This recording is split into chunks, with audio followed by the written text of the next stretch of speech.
ভরা যে যাত্রাবাড়ি গেলে মারবো, আমগো গাড়ির গ্লাস ভেঙে গেলে আমগো শ্রমিক করে মারে, মানে সেই ভয় হলো আমরা যাত্রাবাড়ি যাইতে পারি না। এই কারণে গাড়ি বাইর করে এখন গ্যারেজে নিয়ে রাখতেছি। খুব কষ্ট ভাই, খুব কষ্ট।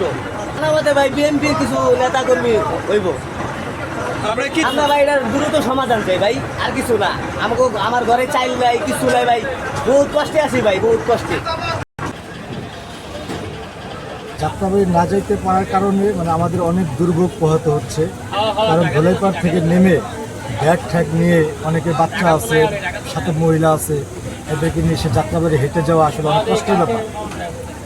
তাই আমি চাইবো প্রশাসনের কাছে যে আসলে আমাদের যাত্রীরা যাতে নির্বিঘ্নে চলাফেরা করতে পারে, সুন্দরভাবে যাতে যাত্রাবাড়ি যাত্রী সহ গাড়ি পৌঁছতে পারে, এই ব্যবস্থা নেওয়ার জন্য।